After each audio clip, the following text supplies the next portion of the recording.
Neighbor calls cops when I sunbathe by my pool. Accuses me of being homeless. I suppose if I were to summarize my life in Kent, it would be this: a quiet man, a quiet house, a quiet neighborhood. I'm Keith, 54 years old, and I've lived here for more than 3 decades. My home isn't anything flashy. A simple 3-bedroom, 1-story house nestled on a street lined with similar homes. The kind of place you can get lost in if you don't pay attention to the details. I moved here in the early 90s, just after the property market crash. Back then, prices were all over the place, and I, like many others, found a deal I couldn't resist. I didn't expect much more than a roof over my head at first, but over the years, this little corner of Kent became my sanctuary. The house has a few quirks, a creaky floorboard or two, but the thing I'm most proud of is my garden. It's not a sprawling estate, just a neat backyard with a few vegetable beds and roses I've spent countless hours tending. There's a small pool too, one of those above-ground types. It's nothing fancy, but on a hot summer day, it's all I need. I've got my rhythm. I wake up early, water the plants, grab a cup of coffee, and just sit there in the quiet, watching the birds flit by. The neighborhood has always been peaceful. No drama, no noise, no unnecessary interruptions. My neighbors are friendly enough, but we all keep to ourselves for the most part. I'm not one for crowds or big social events. Just enough to wave and say hello when I'm out for a walk or at the local pub for a pint. Life, for the most part, had a soothing rhythm. A rhythm that, until recently, was completely uninterrupted. But of course, life has a way of shaking things up when you least expect it. It was a typical Tuesday morning when I noticed the moving vans. They were parked in front of the house next door, an older home, one that had been empty for a few years now. The previous owners, a sweet elderly couple, had moved to a retirement village not far from here. I'd always imagined that place would be the next to go on the market. It wasn't anything special, a little worn around the edges, but it had that rustic charm that people seem to like these days. I didn't think much of it at first. New people move in all the time, but something about the way the vans pulled up made me curious. It wasn't the usual couple or family. No, this was something different. I was tending to my roses when I saw her. She stepped out of the van and into the sunlight, tall and striking, her strawberry blonde hair shimmering against the bright blue sky. She was dressed impeccably, far more so than anyone I've ever seen move into the neighborhood. A tight-fitting suit jacket, sleek trousers, and heels that clicked sharply on the pavement as she stepped towards the front door. I couldn't help but notice her, though I tried not to stare. It wasn't every day you saw someone like her around here. She had that kind of air about her, the kind that suggested she wasn't used to being part of the crowd. The kind that makes you wonder if she belongs here or if she's just passing through. I figured I'd go over, introduce myself, and offer a friendly greeting. I'm a firm believer in community, after all. And why not? A quiet neighborhood should at least have the decency to welcome newcomers. I dusted off my hands, brushed the dirt off my knees, and made my way over to her house. "Hello there," I called out, stepping onto her driveway, hoping to sound more welcoming than awkward. "I'm Keith. I live next door. Just wanted to say hi and welcome you to the neighborhood." She turned around, her eyes assessing me for a moment before she gave a half-smile. "Oh, hi," she replied, her voice sharp but not unfriendly. "Thanks, I guess." I hesitated, trying to push past the awkwardness. "I've been in the area for quite a while. If you need anything, just let me know. Everyone around here is friendly enough." She blinked, looking me up and down as though I were some sort of curiosity. "Right," she said, almost absent-mindedly. Then she paused, glancing over her shoulder before adding, "I'm sure I'll be fine. I don't really have anything on me, you know." I blinked, taken aback by the odd comment. I wasn't sure what to make of it. "Oh no, I didn't mean it like that. I meant if you need help with the move or anything. I'm just next door." She waved her hand dismissively, a strange kind of air about her now. "Thanks, but no thanks," she said curtly, as though that was the last thing she wanted.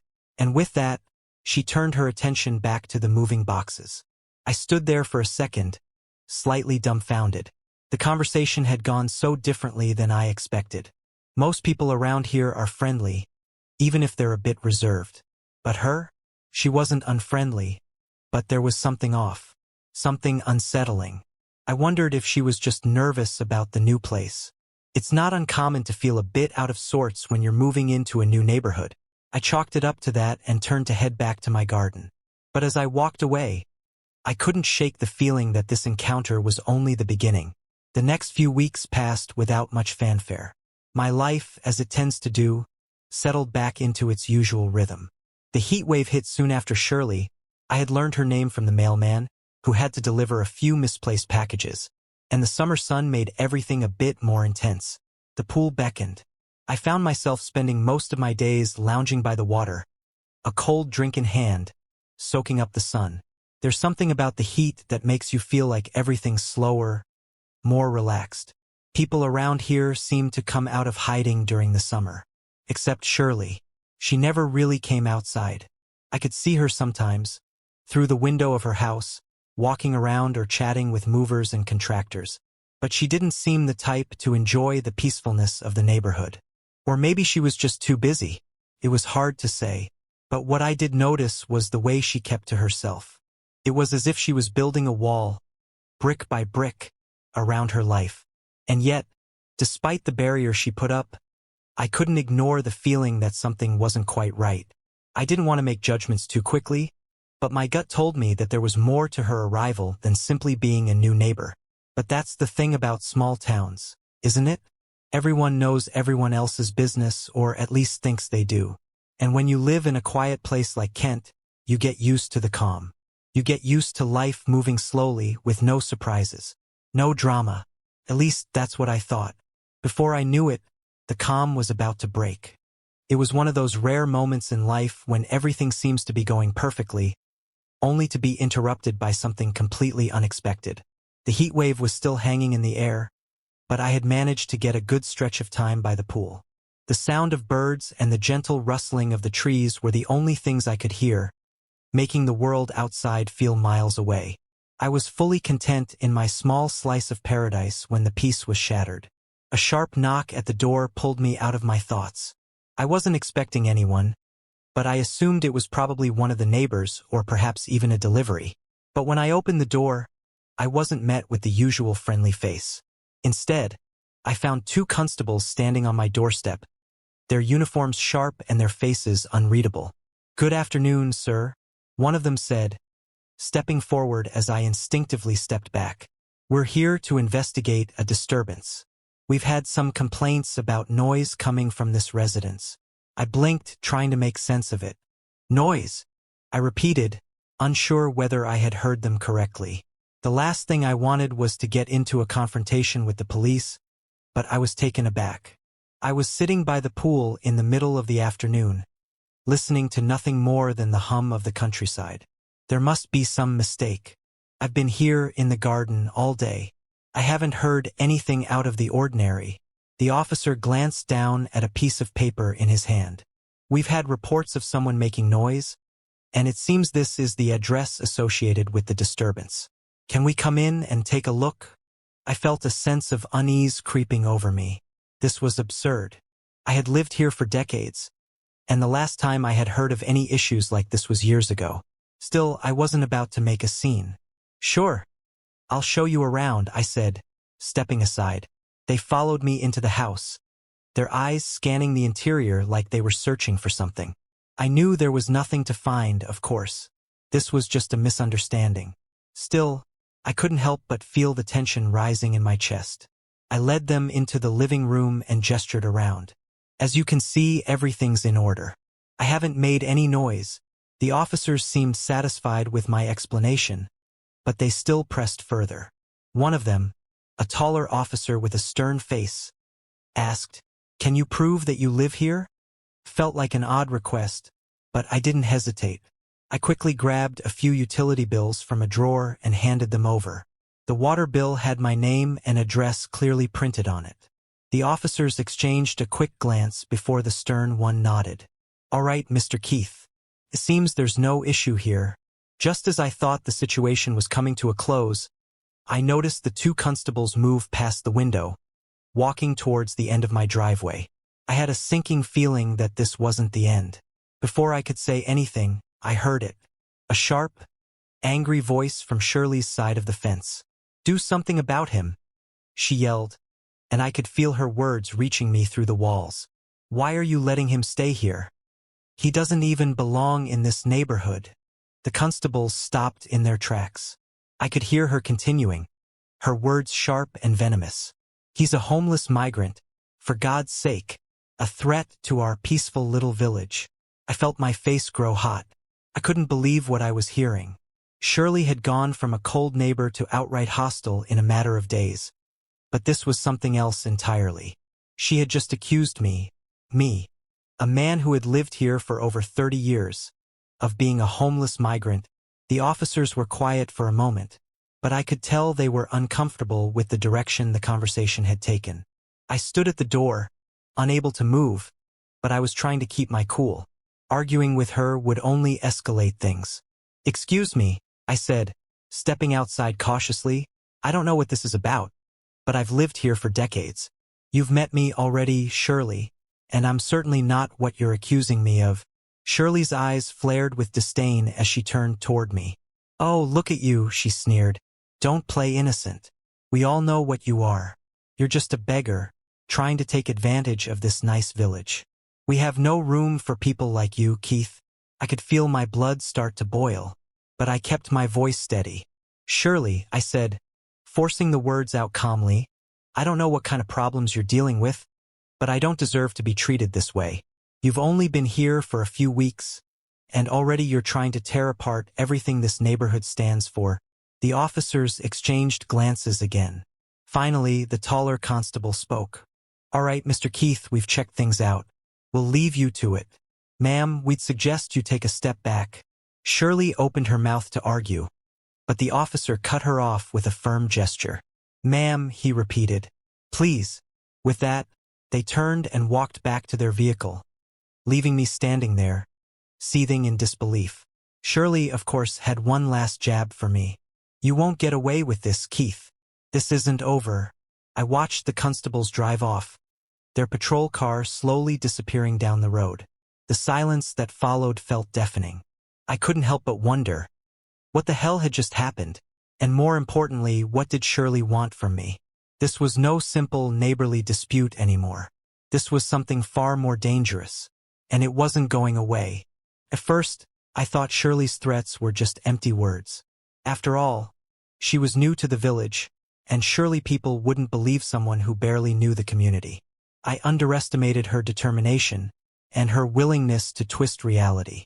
The rumors began subtly, just whispers at first. One of the shopkeepers at the local grocer, who'd always been friendly, gave me a look of pity as she handed me my change.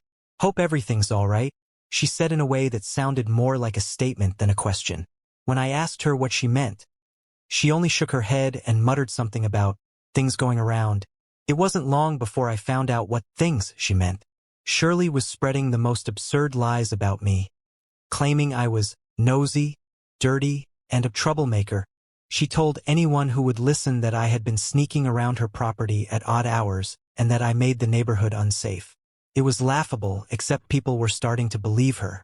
Her campaign escalated quickly. One morning, as I was pulling weeds in the garden, I noticed Shirley standing at the edge of my property, holding her phone up like a paparazzo on a mission. She snapped photo after photo of my house, muttering under her breath. I stood up and called out to her. "Shirley, what are you doing?" She didn't even flinch, just waved her phone in my direction. "Collecting evidence," she said with a smirk, before sauntering off. I thought that was bad enough, but it wasn't until I returned from an afternoon trip to the hardware store that I realized how far she was willing to go. She'd taken it upon herself to print out the photos she'd taken of my house. Grainy, unflattering shots of my garden, the pool, and even through my windows, and plastered them all over the village. I found one of the posters stuck to a telephone pole near the post office. It was a grainy photo of me bent over my vegetable bed with the caption, "Does this man make you feel safe? Demand a safer neighborhood." Below it was a link to a petition Shirley had started, calling for me to be removed from the community. I felt my face burn with embarrassment and anger. It was one thing to badmouth me behind closed doors, but this This was public humiliation on a scale I'd never experienced. Worse, it was working. I noticed a shift in how people treated me. Neighbors I'd shared small talk with for years suddenly crossed the street to avoid me. Some even looked at me with open disdain. Still, not everyone bought into Shirley's lies. A few neighbors, those who'd known me for decades, offered words of encouragement. "Don't let her get to you, Keith," my next-door neighbor, Mrs. Turner, said one evening as we chatted over the fence. "We know you're a good man. That woman's just looking for trouble." But the support of a few kind souls wasn't enough to stave off the growing pressure. It felt like Shirley was everywhere, poisoning the air with her lies. Every time I left the house, I half expected to see another poster or overhear another whisper. I kept telling myself to stay calm, to rise above it, but the stress was beginning to take its toll. I wasn't sleeping well, and every little noise outside made me jumpy.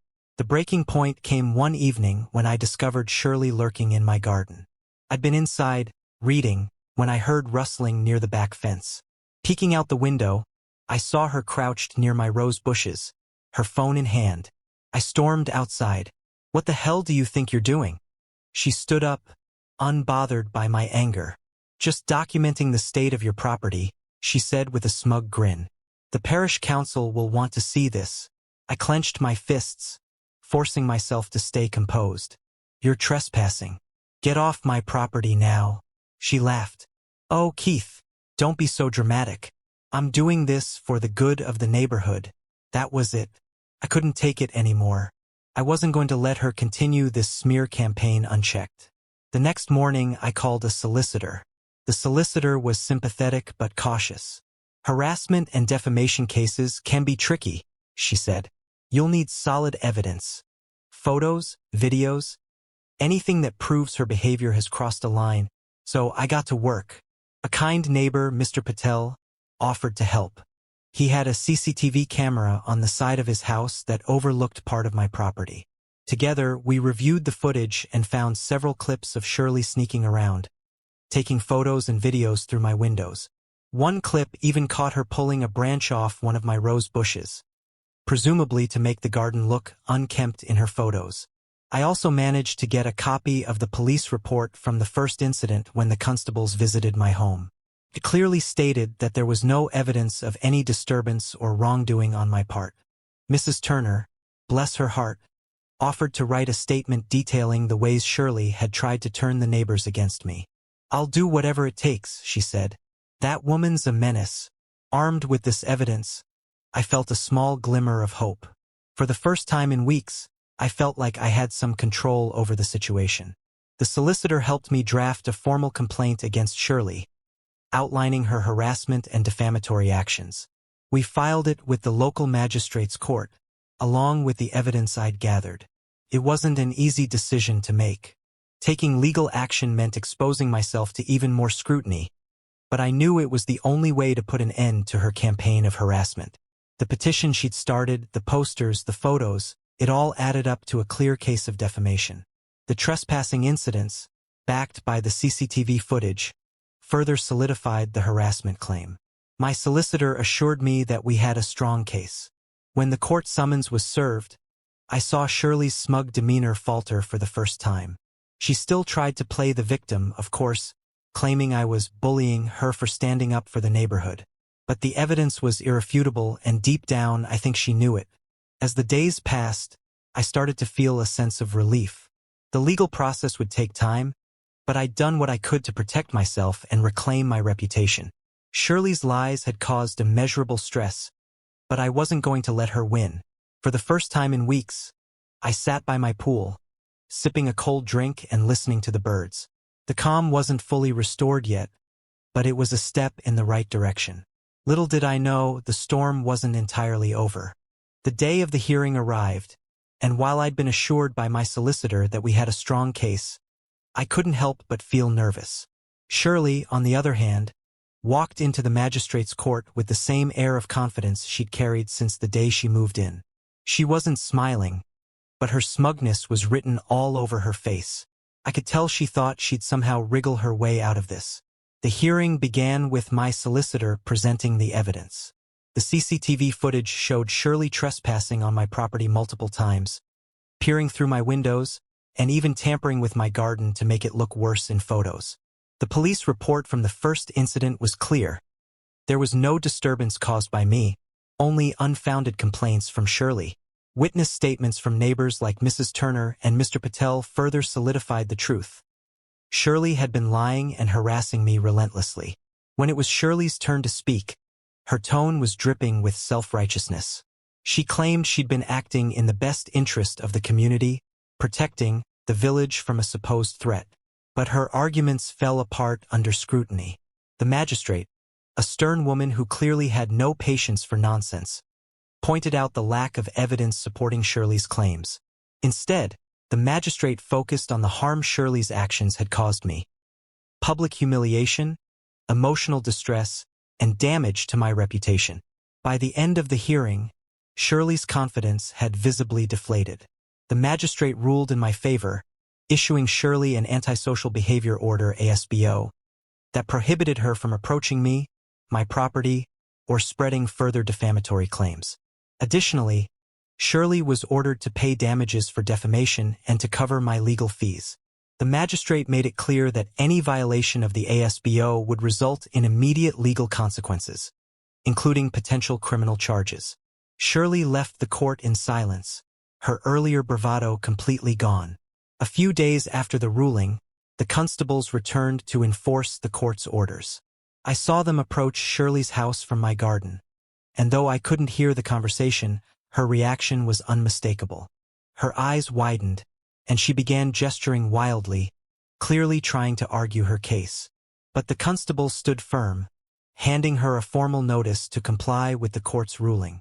She was given a deadline to remove all the defamatory posters she'd plastered around the village.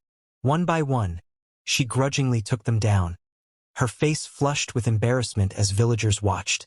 It was a small victory, but seeing her finally held accountable for her actions felt like a weight lifting off my chest. News of the court's decision spread quickly through the village. The posters were gone, but the damage Shirley had done to her own reputation was irreversible. People began to avoid her entirely. At the local market, I overheard a shopkeeper telling another customer, "She's lucky she's not in jail after what she did to Keith." Neighbors who'd once been swayed by her lies came to apologize. Shirley, meanwhile, became a ghost in the community. She stopped attending events and avoided the main streets whenever possible. On the rare occasions I saw her, she kept her head down, her former arrogance replaced by an air of defeat. With Shirley's harassment finally behind me, I began to feel like myself again. My garden, once a source of anxiety with her constant intrusions, became a place of solace once more. I found joy in the simple things: pruning my roses, swimming in the pool, and chatting with the neighbors who'd stood by me.